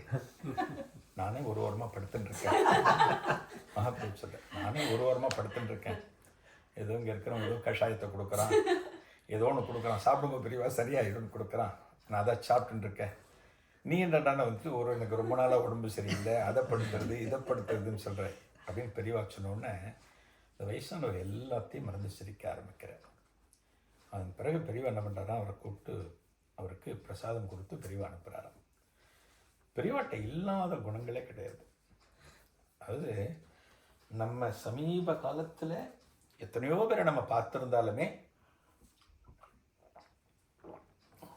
எவ்வளோ மகான்கள் பார்க்கணும், எவ்வளோ பேர் பார்க்கணும் நம்ம. பட் எதையுமே ஒருத்தரை வந்து இன்னொருத்தரோட நம்ம கம்பேர் பண்ணக்கூடாது. இப்போ மார்க்கெட்டுக்கு பிறகு நீங்கள் கத்திரிக்காய் கம்பேர் பண்ணி பார்க்கலாம், ஏன்னா அதை நம்ம கன்சூம் பண்ண போகிறோம், அது இன்றைக்கி சாப்பிட்டு முடிய போகிறது. நல்ல கத்திரிக்காய் பார்த்து எடுக்கிறதுல தப்பு கிடையாது. ஏன் அவனை மாதிரி இவர் இல்லை, ஏன் இந்த சுவாமி மாதிரி அந்த சுவாமி இல்லை, அது கம்பேரிசன் கூடாது. குருங்கிறவர் எப்போவுமே ஒரே ஸ்தானம் தான் குருங்கிறவர். இந்த குருக்கிட்ட வந்து நம்ம பேதம் பார்க்கவே கூடாது. நமக்கு யாரை பிடிச்சிருக்கோ நம்ம குருவாக எடுத்துக்கலாம், யார் பிடிச்சிருக்கோ எடுத்துக்கலாம். சத்யசாய் பாபா உங்களுக்கு எல்லாம் தெரிஞ்சிருக்கும், புட்டபர்த்தியில். அவரை ஏன் இன்னைக்கு நம்ம அத்தனை பேரும் கொண்டாடுறோம் அப்படின்னா, ஒரு பக்கம் அவரை தேடி வந்தவளுக்கு என்ன எதிர்பார்த்து வந்தாலோ கிடைச்சிது ஒரு பக்கம், ரெண்டாவது மக்களுக்கு நல்லது நிறைய பண்ணினார். ஆந்திராவில் அவர் இருக்கிறப்ப அந்த தண்ணி பஞ்சத்தை போக்கினதெல்லாம் அவர் பண்ணது லிஸ்ட், மெடிக்கல் சம்மந்தப்பட்டது, எஜுகேஷன் சம்மந்தப்பட்டதெல்லாம் பார்த்தோன்னா ரொம்ப ஆச்சரியமாக இருக்கும். இன்றைக்கி வந்து புட்டபர்த்தியில் இருக்கிற ஹாஸ்பிட்டலில் நீங்கள் ஒரு ப்ரைவேட் ஹாஸ்பிட்டலில் ஒரு 10 லட்சம் கொடுத்து பண்ண வேண்டிய ட்ரீட்மெண்ட்டு உங்களுக்கு எலிஜிபிள் இருந்தால் அங்கே ஃப்ரீ, எங்கே காசு கிடையாது. இதுதான் ஒரு சேவை, இதுதான் சேவை, இதுதான் சேவை. சும்மா பக்தி மட்டும் கூடாது, தான தர்மம், நல்ல மனசு, மனிதநேயம், அதெல்லாம் நமக்கு இருக்கணும். நம்ம கோவில்கள் எல்லாம் பண்ணிவிட்டு, கோவிலில் போய் எல்லாம் அர்ச்சனை பண்ணிவிட்டு, அலங்காரம் பண்ணிவிட்டு, மந்திரம் சொல்லிவிட்டு, கோயிலில் ஃபுல்லாக சர்வீஸ் பண்ணிட்டு வர இடத்துல யாரோ ஒருத்தன் ஒரு பசிக்கு சாப்பாடு கேட்குறான் அப்படின்னா அப்படின்னு நம்ம போனோம் அப்படின்னா அங்கே பண்ணது அத்தனை வீணாப்படும். ஒரு 10 ரூபா 5 ரூபா இந்த ஒரு டீயை சாப்பிடு, என்ன இருக்கோ அதை கொடுத்தா போகிறோம், ஒரு டீயை சாப்பிடு, அந்த மனசு இருக்கணும். உங்கள்கிட்ட 5 ரூபா 10 ரூபா இல்லைன்னா கூட பரவாயில்ல, ஆஹா இவன் கேட்குறானே இவனுக்கு கொடுக்க நம்மள்கிட்ட இப்போ ஒன்றும் இல்லையேன்னு நீங்கள் நினச்சா கூட போகிறோமா, அதுக்கான பலன் நமக்கு கிடைச்சிடும். யாரோ ஒருத்தன் இவனுக்கு கொடுக்கணும், அடுத்து யாரானு வரவன் இவனை பசியை போக்கணும்னு நம்ம நினச்சாலே போகிறோம். அதான் ரொம்ப முக்கியம் அது. அதனால தான் சத்யசாய் பாபா நீங்கள் ரொம்ப கொண்டாடுறோம். சத்யசாய் பாபா புட்டபர்த்தியில் இருந்தப்ப ஒரு டாக்டர் கைனகாலஜிஸ்ட் அந்த உள்ளூரில் இருந்தவர், அவரோட ரொம்ப தீர்ந்தமான டிவோட்டி. சத்யசாய் பாபாவோட பார்த்தா ப்ரைவேட் ரூமில் பல பேரை கூப்பிட்டு வச்சு பேசின்னு இருப்பார். ப்ரைவேட் ரூமில் பேசுவார், தனியாக பேசுவார், யாரும் உள்ளே போக முடியாது. அவர் எவ்வளோ நாளும் பேசுவார், அவர் கூட பேசி அனுப்புவார். இந்த டாக்டர் எப்படின்னா அந்த மாதிரி போய் அவர்கிட்ட பேசிட்டு இருப்பார். 1 மணி நேரம் வரைக்கும் பேசிட்டு இருப்பார் அந்த டாக்டர் பல விஷயங்கள்லாம். எல்லாருக்கும் பிரசவம் பார்க்குற அந்த டாக்டருக்கு குழந்தை கிடையாது, கைனகாலஜிஸ்ட் குழந்தை கிடையாது. யார்கிட்ட சொல்ல முடியும்? பாபாட்ட சொல்லுவார். பாபாட்ட சொல்லு, பாபா அப்படியே தலையாட்டிப்பார். ஒன்றும் தெரியல, இந்த அம்மாவுக்கு குழந்தை பிறக்கிறதுக்கான வழி தெரியல. நடுப்பர் என்னாச்சு, இந்த அம்மாவுக்கு ஏதோ ஒரு ப்ராப்ளம், ஹெல்த் இஷ்யூ இருக்குது. இந்த அம்மாவோட கர்ப்பப்பை எடுக்கும்படி ஆகிடுது. குழந்தை பிறக்கல, கர்ப்பப்பை எடுக்கும்படி ஆகிடுது. வேறு வழி இல்லை, என்ன பண்ண முடியும்? எது நடக்கிறதோ அதை நம்ம ஏற்றுக்கணும், அவ்வளோதான். அதான் லைஃபுங்கிறது. நமக்கு கஷ்டம் வந்தால் அந்த கஷ்டத்தை ஏற்றுக்கணும். ஓ, இந்த காலத்தில் நம்ம கஷ்டப்படணும்னு இருக்க போல இருக்கு, ஏற்றுக்கணும். நல்லது வந்தால் ஏற்றுக்கிறோம், சந்தோஷமாக ஏற்றுக்கிறோம். எல்லா நாளும் நல்லது வருமா? வாய்ப்பே இருக்காது. எல்லா நாளும் மாமி ஏதோ விசேஷம் வந்தால் நல்லா சமைப்பா, ஸ்வீட் பண்ணுவா, சாம்பார் பண்ணுவா, உருளைக்கிழங்கு கறி பண்ணுவா. ஒரு நாளைக்கு வத்த குழம்பு சுட்டாப்பழம் போடும்போது நம்ம சொல்ல முடியுமா, என்னடி இன்றைக்கி மட்டும் இதை பண்ணுறீங்கன்னா? இன்றைக்கி அவ்வளோதான், இன்றைக்கி பகவான் அவ்வளோதான் எழுதி வச்சிருக்காரு. இன்றைக்கி எது கிடைக்கிறதோ ஏற்றுக்கணும். நான் சொல்லவே மாட்டேன், பெஸ்ட்டு. ஆமாம், என்ன கிடைக்கிறதோ அது ஏற்றுக்கணும். இந்த அம்மா அது போல் ஏற்றுவிட்டேன். ஸோ நான் பிரச்சனை பண்ணியாச்சு. அப்புறம் ரொம்ப நாள் போக முடியல, ஷீரடி பாபாட்ட போக முடியல. நம்ம ஹெல்த் இஷ்யூனால ரெஸ்ட்லாம் எடுத்து போக முடியல. 2-3 மாதம் கழித்து அன்றைக்கி தான் போகிறா, பாபா கிட்ட போகிறா. பாபாட்ட போய் பிரார்த்தனை பண்ணுறா. ரொம்ப நாளாச்சு பாபா உங்களை பார்க்க வர முடியல அப்படின்னு சொல்லிட்டு பேசிகிட்டு இருக்கிறப்ப பாபா சொல்கிறார், கூடிய சீக்கிரம் உனக்கு குழந்தை பிறக்கும் அப்படிங்கிற. அவள் டாக்டர், கர்ப்பப்பை எடுத்தாச்சு. அவளுக்கு என்ன சொல்கிறதுன்னு தெரியல. என்ன சொல்கிற ஒரு மகான், ஒரு குரு சொல்கிறார். சொல்கிறதுக்கு வாய் எடுக்கிற, உன் குழந்தை பிறக்க வருதுமா கூடிய சீக்கிரம் அப்படிங்கிற. நம்ம அப்புறம் கொஞ்சம் மனசை தேர்த்துட்டு சொல்கிறார், இல்லை பாபா இப்போ 2 மாதம் முன்னாடி என் கர்ப்பப்பை எடுத்தாச்சு. இல்லைம்மா உனக்கு குழந்தை உண்டு, பாபா அனுப்பிச்சிட்டார். அடுத்த ஒரு 2 மாதம் கழிச்சு அவள் கன்சீவ் ஆகிருக்கேன்னு சொல்கிறா பாபாட்ட வந்து. ஒரு கர்ப்பப்பை இல்லாமல் ஒரு லேடி கன்சீவ் ஆக முடியுமா அப்படின்னா டாக்டர்ஸ்லாம் சிரிப்பார். ஆனால் கர்ப்பப்பை எடுத்த ஒரு லேடிக்கு மகாபெரிவா ஒரு சாய்பாபா ஒரு புத்திர பாக்கியத்தை கொடுத்து அந்த அம்மாவுக்கு 10 மாதம் கழிச்சு குழந்தை பிறந்தது. ஒரு குரு நினைச்சார் அப்படின்னா எது இதெல்லாம் இம்பாசிபிள் அப்படின்னு நம்ம நினைக்கிறோமோ அது எல்லாத்தையும் பாசிபிள் ஆக்க முடியும். இப்போ நாமெல்லாம் அப்படின்னா நம்மளோட லெவல்னு ஒன்று இருக்குது. நம்ம எந்த லெவலில் இருக்கோமோ அதைத்தான் பண்ண முடியும். ஆஃபீஸில் வந்து நம்மளோட ரிலேஷன்ஷிப் மேனேஜரோட மட்டும்தான் அப்படின்னா மேனேஜரோட மட்டும்தான் பேச முடியும், முதலாளி ரூமுக்கு போக முடியாது. நம்ம லெவல் எவ்வளவோ அவ்வளோத்தான் இருக்க முடியும். ஆனால் குருங்கிறவர் அப்படின்னா, மகான்லாம் அப்படின்னா அவளோட கண்ட்ரோலில் தான் பிரபஞ்சமே இருக்குது. அவன் நினச்சா எல்லாம் பண்ண முடியும். மழையை வரவழைக்க முடியும், மழையை நிறுத்த வைக்க முடியும், வெயில் ஓவர் அடிக்கிறத அந்த வெயிலை குறைக்க முடியும். பஞ்சபூதங்கள் சொல்கிறோம் இல்லையா, நீர் நிலம் காற்று ஆகாயம் இதெல்லாம் சொல்கிறோம் இல்லையா, இதெல்லாம் அவள் கண்ட்ரோலில் இருக்கும். அவன் நினச்சா எல்லாமே பண்ண முடியும். அதனால தான் குரு வர்ஷிப் அப்படிங்கிறது இன்றைக்கி ரொம்ப முக்கியமானது. இன்றைக்கி ரொம்ப முக்கியம். இன்றைக்கி நம்ம அத்தனை பேரும் எவ்வளவு சம்பாதிச்சாலும் எவ்வளவு சௌகரியமாக இருந்தாலும் கஷ்டம் அப்படிங்கிறது இல்லாத மனுஷன் யாருமே கிடையாது. நீங்கள் யார்கிட்ட வேணாலும் கடுங்க, சந்தோஷமாக இருந்துருக்கேன் சொல்லுவாள். ஆனால் முகம் சொல்லுமே தவிர உள்ளுக்குள்ளே அவளுக்கு ஏதோ ஒரு இஷ்யூஸ், ஏதோ ஒன்று போயின்னு இருக்கும். ஏன் அதை கடவுள் கொடுக்குறான் அப்படின்னா, அது இல்லாமல் நம்ம இருந்தோம்னா சுவாமியை திரும்பியே பார்க்க மாட்டோம். நமக்கு எல்லாமே கிடச்சிருக்கு, சௌரியமாக இருக்கணும்னா நம்ம எது கோயிலுக்கு போகணும், நமக்கு தான் எல்லாம் கிடச்சிருக்கு. பகவான் இந்த பிறவியில் நம்ம பிறப்பு பூர்த்தி ஆகணும். இப்போ மனுஷ பிறப்பு அப்படின்னு இருக்குல்ல, நம்மளாம் மனுஷன் சொல்கிறோம். உலகத்தில் பார்த்தீங்கன்னா, பிரபஞ்சத்தில் பார்த்தீங்கன்னா, புராணத்தின்படி கிட்டத்தட்ட ஒரு 75 லட்சம் பிறவிகளுக்கு ஜீவராசிகள் மேலே இருக்குது. 75 லட்சம் ஜீவராசிகள். அதில் மனுஷன் ஒன்று, நாய் ஒன்று, நரி ஒன்று, நண்டு ஒன்று, கொசு ஒன்று, மீன் ஒன்று. மீன் பார்த்தீங்கன்னா எக்கச்சக்கமான மீன் வெரைட்டி இருக்குது. இது போல் ஜீவராசிகள், தாவரம்லாம் ஒரு ஜீவராசி. அதனால தான் மரத்தை வெட்டும்போது அந்த மரத்துக்கு வலிக்குமேன்னு நம்ம நினச்சோம் அப்படின்னா மரத்தை ஜீவராசியாக நம்ம நினைக்கிறோம்னு அர்த்தம். இன்றைக்கி நம்ம சௌகரியத்துக்காக வெட்டுறோம், நமக்கு இடம் வேணுங்கிறதுக்காக மரத்தை வெட்டுறோம். அந்த மரமும் ஒரு ஜீவராசி. ஒரு பிரசவிச்சிருக்கிற ஒரு பொண்ணுக்கிட்ட சொல்லுவாள், அம்மா சொல்லுவாள், பாத்திரி கீழே போகும்போது எறும்பு இரும்பது நசிக்கிடாதும்பா அந்த காலத்தில். ஏன்னா அவள் வயிற்றில் ஒரு சிசு இருக்குது. அவள் எந்த ஒரு ஜீவராசிக்கும் அந்த பீரியட்லேயாவது தொந்தரவு கொடுக்கக்கூடாது. ஒரு எறும்பு நசிக்கிறது அது பண்ணக்கூடாது அப்படின்னு. ஏன்னா பாவம் வந்துடும், தோஷம் வந்துடும் அப்படின்பா. அந்த அத்தனை 75 லட்சம் 80 லட்சம் ஜீவராசிகள்ல இந்த மனுஷன் அப்படிங்கிறவனு ஒன்று. ஆனால் பார்த்தீங்கன்னா அத்தனை ஜீவராசிகள்லேயும் அந்த 6வது அறிவுன்னு யாருக்கு இருக்குன்னா மனுஷனுக்கு மட்டும்தான் உண்டு. வேறு எதுக்கும் சிங்கத்துக்கு, புலிக்கு, யானைக்கு, நாய்க்கு எல்லாம் 6வது அறிவுங்கிறது கிடையாது. அதைத்தான் நம்ம என்ன சொல்கிறோம், பகுத்தறிவு அப்படிங்கிறோம். பகுத்தறிவுனா நல்லது எது கெட்டது எதுன்னு பிரித்து பார்க்குறதுக்கு பேர் தான் பகுத்தறிவுன்னு பேர். சுவாமி இல்லைங்கிறது சொல்கிறது பகுத்தறிவு கிடையாது.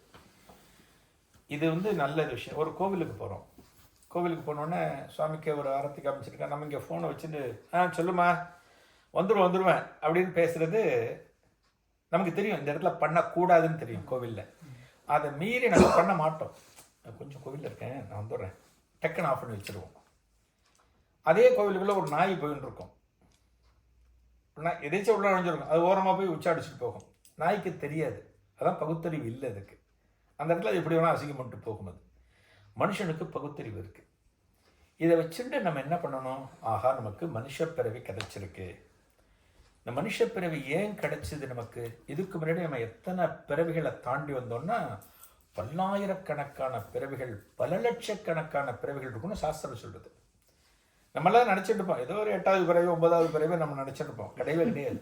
பல்லாயிரக்கணக்கான பிறவிகளை தாண்டி நம்ம ரீபர்த்துன்னு திரும்ப திரும்ப நம்ம பிறந்துட்டு இருக்கோம்.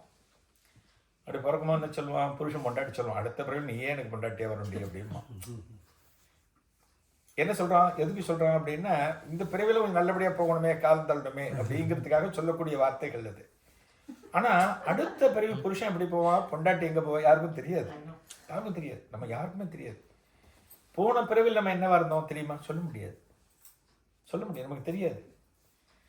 ஏன் மனுஷ பிறவி அப்படின்னா இந்த பிறவியில் சுவாமியை கும்பிட்டு பகவானை கும்பிட்டு நல்ல காரியம் பண்ணி புண்ணியத்தை செஞ்சு நம்ம கணக்கில் புண்ணியத்தை கூட்டிண்டு பிறப்பில்லாத நிலை அடையணும்னா மனுஷ பிறவியில் மட்டும்தான் பண்ண முடியும்.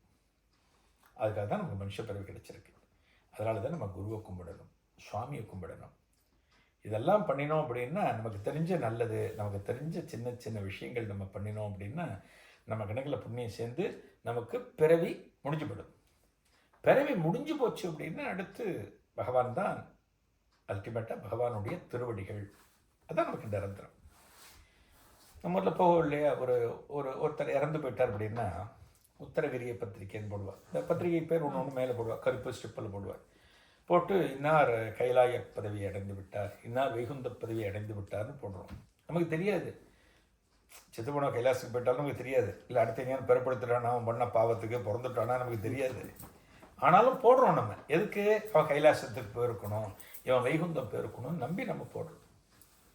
ஆக அந்த பிறவி முடியறதுக்காகத்தான் மனுஷ பிறவியே கிடைக்கிறது. எல்லாம் அனுபவிக்கலாம், நமக்கு என்னென்ன சுகங்கள் கிடைக்கிறதோ எல்லாத்தையும் அனுபவிக்கலாம். ஆனாலும் அந்த சின்ன சின்ன புண்ணியம் நம்ம சேர்க்குறோம் இல்லையா, அந்த சேர்க்கிற புண்ணியம் தான் கடைசி காலத்தில் பகவான் கிட்ட போய் மேலே சொல்லுவான், இவன் நிறைய புண்ணியம் பண்ணியிருக்கான், இவன் பாவமே பண்ணலை அப்படின்னா சரி இவன் இங்கே இருக்கட்டும், கைலாசிலே உட்காரட்டும், பகவான் உட்காத்தி வச்சிருப்பார். நாயன்மார்கள்லாம் அதை பண்ணான். 63 நாயன்மார்கள் சொல்கிறோமே சைவத்தில், 12 ஆழ்வார்கள்னு சொல்கிறோமே, அவள்லாம் அதைத்தான் பண்ணினான். மக்களுக்கு நல்லது பண்ணினான், சிவன் அடியார்களுக்கு நல்லது பண்ணான், வைணவ அடியார்களுக்கு நல்லது பண்ணினான்.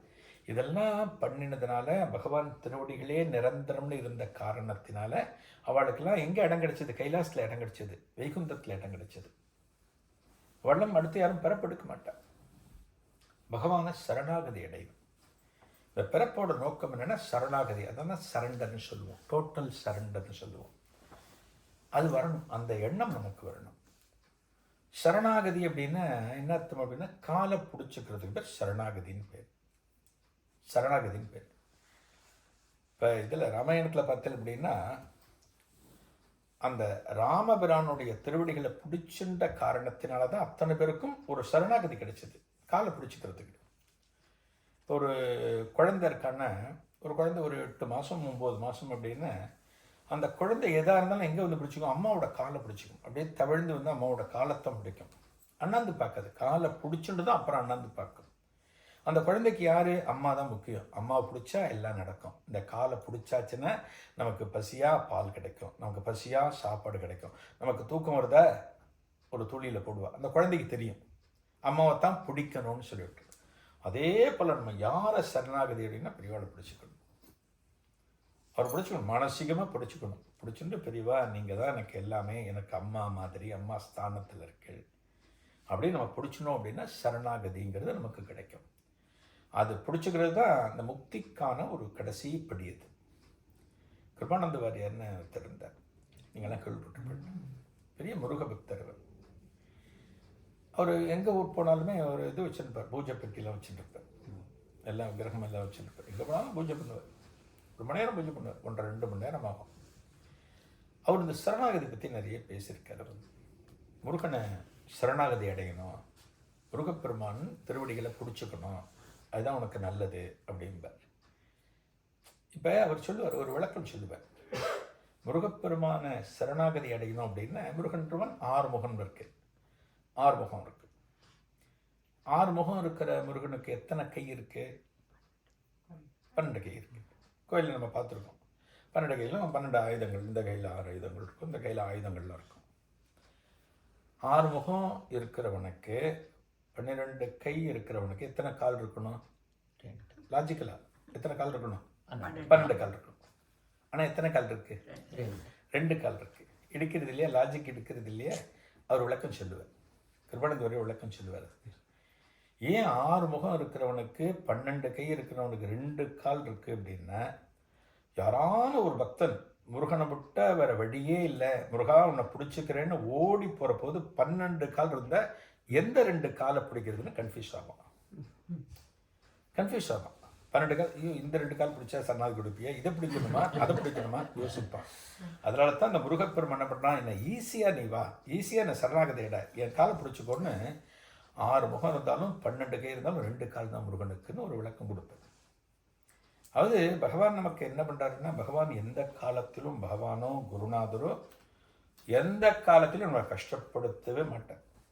நம்ம அப்பா அம்மா கஷ்டப்படுத்துகிற மாதிரிலாம் சுவாமியோ குருநாதரோ கஷ்டப்படுத்தவே மாட்டான்.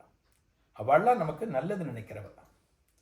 நல்லது நினைக்கிறது என்ன, ஒரு விதிப்படி நமக்கு என்னது நடக்கணுமோ, என்ன நமக்கு கொடுக்கணுமோ அது வந்துகிட்டே இருக்கும். அது ஆனால் நம்மக்கிட்ட இருக்கிற பக்தியினால், குரு பக்தியினால், தெய்வ பக்தியினால் அதனோட அந்த வேகம் கொஞ்சம் குறையும்.